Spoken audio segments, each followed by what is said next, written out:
You were never meant to blend in. You were born to be the alarm in a room full of sleepers. Have you ever felt like the more honest you are, the more distant people become? Do you wonder why silence greets your truth, or why your strength feels like a threat to those around you? Why does it seem like the more real you become, the more the world tries to make you feel wrong for it? What if the rejection you're facing is the proof that you're on the right path? They don't say it, they won't admit it, but you feel it. That cold silence when you enter the room, that glance that lingers too long, that smile that's just a little too forced. It's not your imagination. There's something about you that unsettles them. You are too real, and the world was never built for that. In a society addicted to comfort and illusion, the man who speaks plainly is dangerous. The man who sees too clearly is hated. The man who refuses to play the game becomes the enemy of those who live by it. Friedrich Nietzsche once wrote, "Sometimes people don't want to hear the truth because they don't want their illusions destroyed. And this is where your loneliness begins. Not because you are wrong, but because you dared to not lie. Because you stared into the mask and asked, 'What are you hiding?' Because you whispered what everyone was trying so hard to forget. And so they hate you. Not for who you are, but for what you represent. A mirror. And no one truly loves a mirror unless they already love themselves. But here's the part they won't tell you.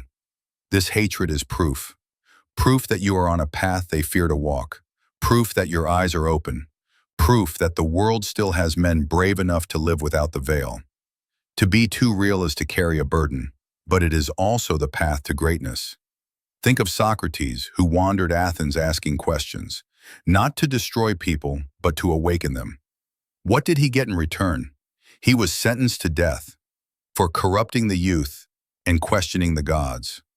But in truth, he was punished for being too awake in a city that wanted to sleep.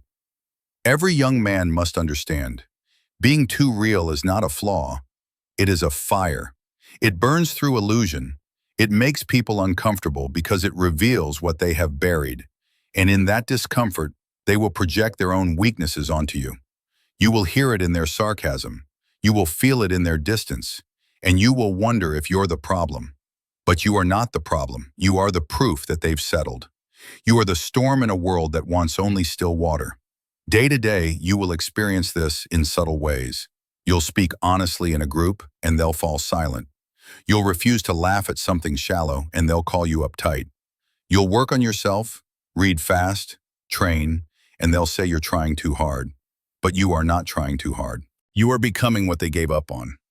Jean-Paul Sartre said, "If you seek authenticity for authenticity's sake, you are no longer authentic."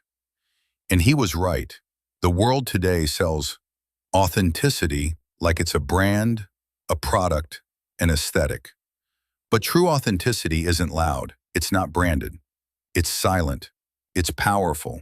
And most of all, it's lonely. Because to be real is to lose the fake friendships, the shallow praise, the plastic smiles. It is to walk a road that others will never join you on. Not because you don't invite them, but because they cannot carry what you carry. This is why they secretly hate you. Because your presence reminds them of the weight they refuse to lift.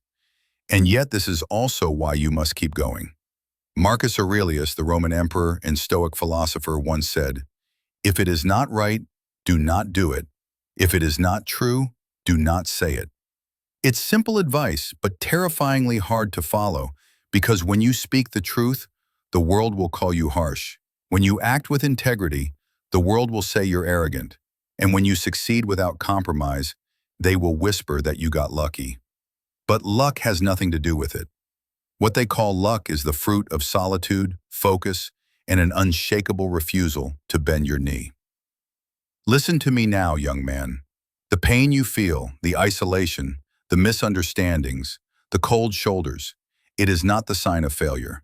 It is the mark of a real one walking among masks.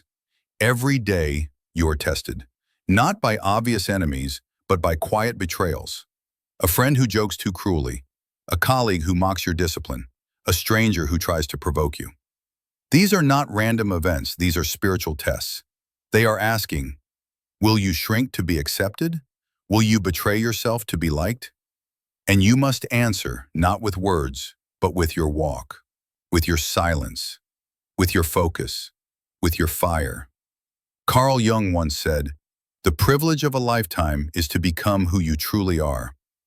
But what he didn't say out loud, at least not enough, is that this privilege comes at a price. You will lose people. You will lose comfort. You will lose ease. But in return, you gain a force they will never know. The force of alignment, of clarity, of power that comes from being one man, not many faces. To be too real means to be misunderstood by the crowd and respected by the gods. So do not seek to be liked, seek to be whole. Do not seek to be popular, seek to be true. Because when the storm clears and the fakes fall away, the only thing that will stand is the man who didn't flinch. You are that man, but you must endure.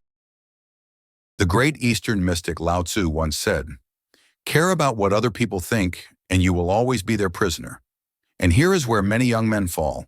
They begin with fire, but extinguish themselves just to keep others warm. They dim their brilliance so others won't feel blind. But in doing so, they betray their nature. You are not here to be convenient. You are not here to make others comfortable. You are here to become. And becoming is violent, not to others, but to the illusions you must shatter. The false friends, the sweet poison of approval, the addiction to being understood. Let them misunderstand you. Let them whisper. Let them walk away. Every time they turn their back, your spirit stands taller. You were never made for the circle of the familiar. You were born to break the circle, to rise alone, and then, only then, will you find others like you. Not many, but enough. And they too were hated for being too real. They too walked in silence. They too cried in private. They too were told to soften, to lie, to fit in. And they said no. What they fear in you is not your voice, but what it echoes. Your presence disrupts their illusions, even when you say nothing. It is not the sword that wounds them. It's the silence that reveals what they've been trying to drown out. Michel Foucault, the postmodern philosopher, once said, "The real political task is to criticize the workings of institutions that appear to be both neutral and independent." But this doesn't only apply to governments or schools. It applies to the invisible institutions of daily life, the unspoken codes of behavior, the unwritten rules of friendship, the silent agreements to never say what we truly feel. And when you walk into a room with your eyes wide open, you break those agreements. You remind them that they are prisoners pretending to be free. You become dangerous without even trying. A young man must ask himself this: why do I seek to be accepted by people who are enslaved to falsehoods? Why do I silence myself in a world that thrives on lies? The answer is survival. Evolution taught us to conform, to belong. But what evolution doesn't teach you, what you must teach yourself, is that conformity in a broken world is suicide of the soul. They hate you not because you're evil, but because you are alive in a world of the dead.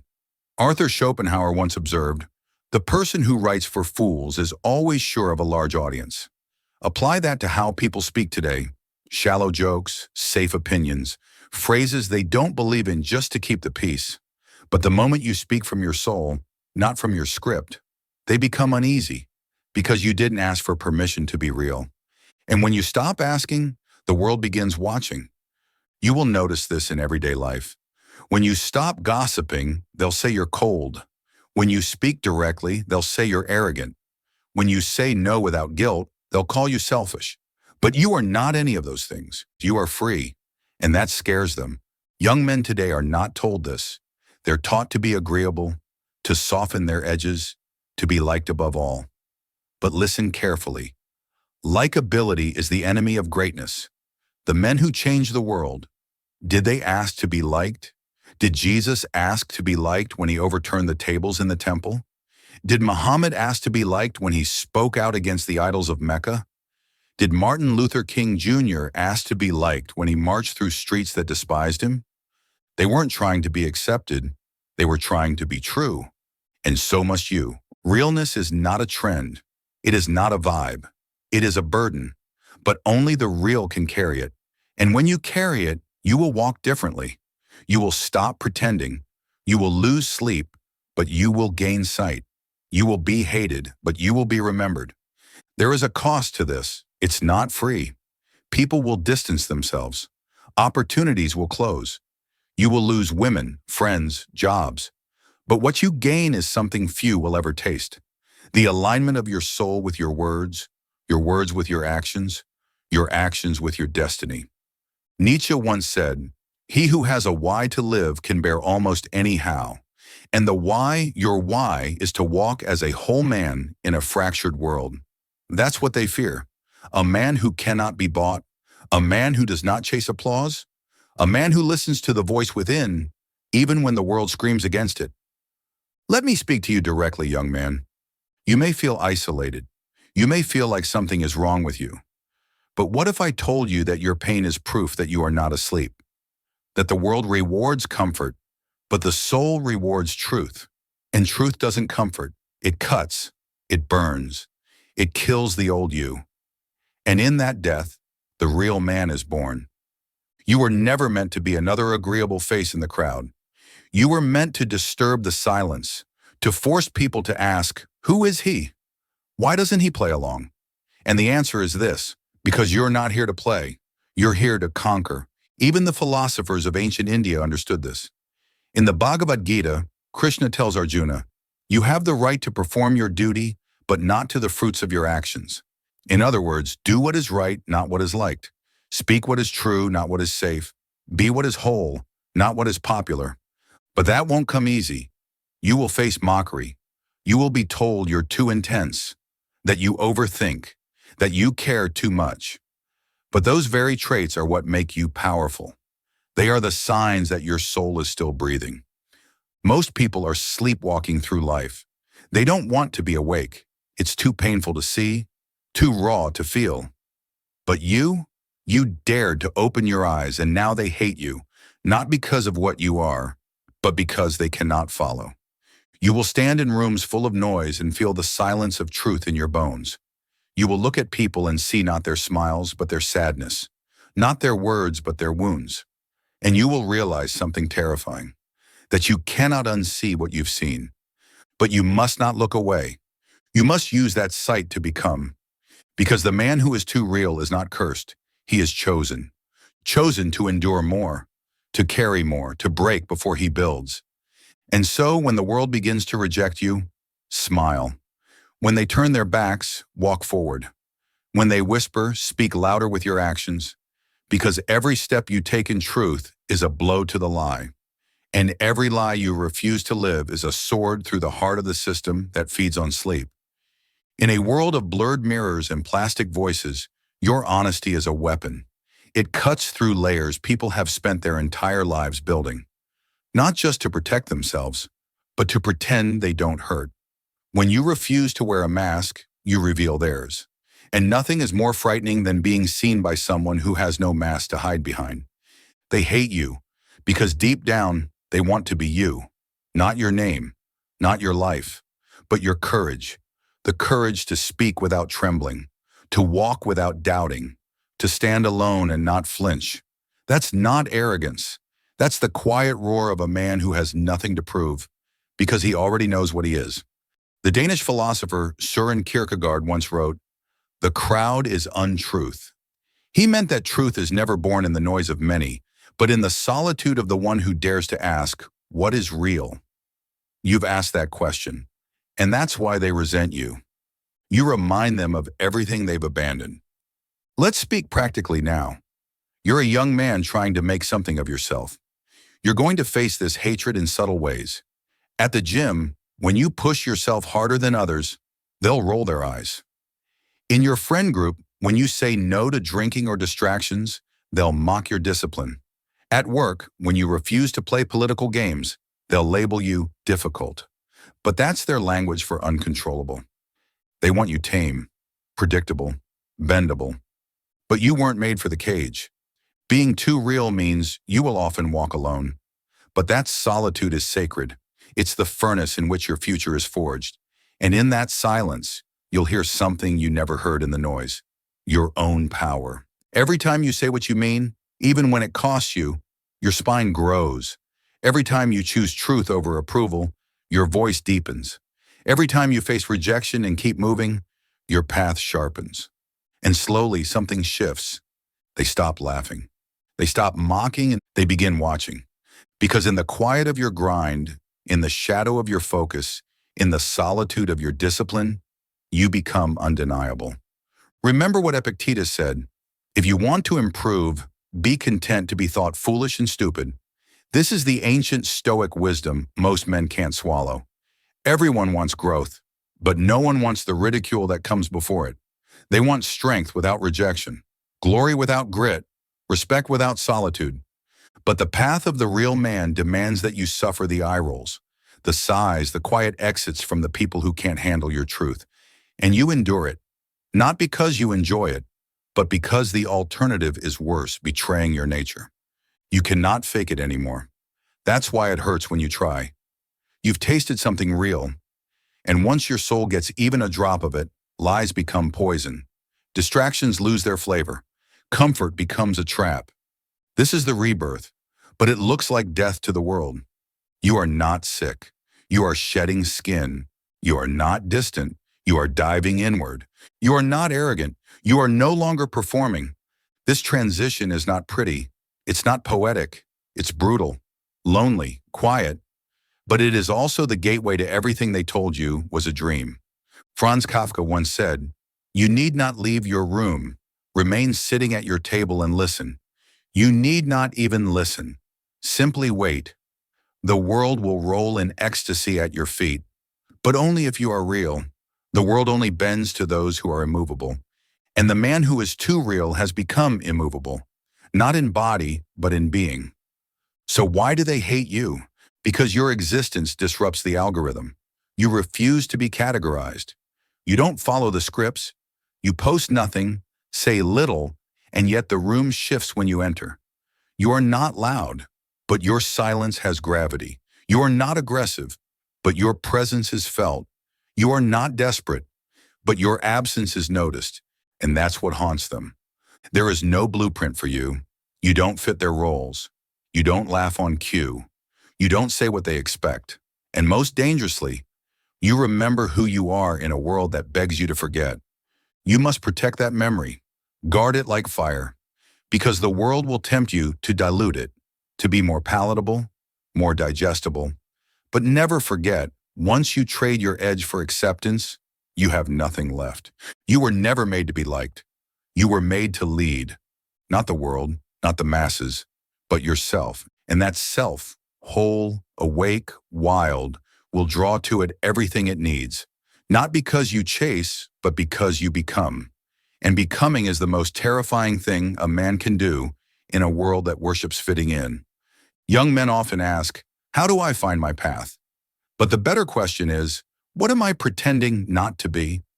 Because the answer to your becoming is already inside you. It's the voice you silence, the instinct you ignore, the truth you delay. It's time to stop hiding. You must understand, your realness is your rebellion. And in a time when everyone is performing, nothing is more dangerous than a man who means every word. You don't need to fight them. You don't need to argue. Just keep showing up, focused, unshaken, and clean in your soul. And over time, they won't know whether to fear you, follow you, or flee from you. That's power. And that power is not found in books or titles or money. It's found in your refusal to pretend. There's a moment that comes to every man who refuses to fake it. It's not grand. It's not glorious. It's quiet, painfully quiet. You've lost people. You've watched doors close. You've sat at tables where the air shifted the moment you spoke, and you begin to ask yourself, is it worth it? This is the temptation, the fork in the path. One road leads back to comfort, to pretending, to shrinking. The other? It leads deeper into the storm, alone, but not lost. The French philosopher Albert Camus once wrote, "The only way to deal with an unfree world is to become so absolutely free that your very existence is an act of rebellion." And that's what you become. Not a rebel by intention, but by nature. Your freedom, your honesty, your refusal to kneel, it disrupts the system they've given their lives to.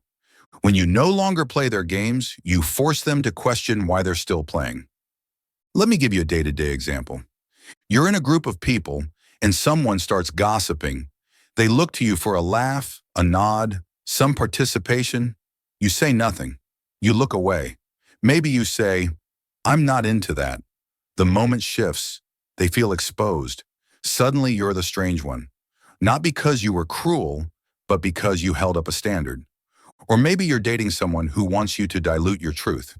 Be more agreeable, less focused, more distracted.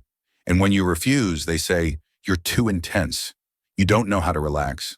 But deep down, they know it's not that you can't relax. It's that you won't rot. And so you're punished for staying awake in a dream they refuse to leave. But take heart in this. It's the man who walks alone who leaves a trail. Even the greats walk that road. Jesus was betrayed. Buddha left his palace. Nietzsche went mad. Jung turned away from academia to dive into the soul. All of them, in their own way, paid the price for truth. And yet all of them shaped the world long after they were gone. Because truth doesn't die, it waits. And when it finds a man brave enough to carry it, it speaks again. You are that voice. But to speak, you must be willing to be hated. You will be called delusional for dreaming bigger, egotistical for refusing the bare minimum, inflexible for guarding your time. You will be misunderstood at every level until you are undeniable. And then they'll rewrite the story. They'll say, we always knew he had something, but that's a lie. They only saw it because you refused to let it die. Every man must face this exile. The exile of being too much, too quiet, too intense, too focused. But what they call too much is what the future calls necessary. You are necessary, not for what you fit into, but for what you break. They hate you now. Yes, but in hating you, they are confessing something they cannot say aloud. I wish I was brave enough to live like that. Don't let their weakness become your prison. Seneca once said, it is not the man who has too little, but the man who craves more, that is poor. That craving, the hunger for validation, for approval, for applause, is the poverty of modern man. And you must go the opposite direction. You must become so complete in your solitude that no opinion can shake you. That is the essence of being too real. You no longer perform, so stand tall even when you're standing alone. They hate you because you won't pretend, and that is your power. Let them fear your fire, for it only burns what's fake. Keep walking, keep building, keep becoming, because the man who dares to be real is the man the world remembers.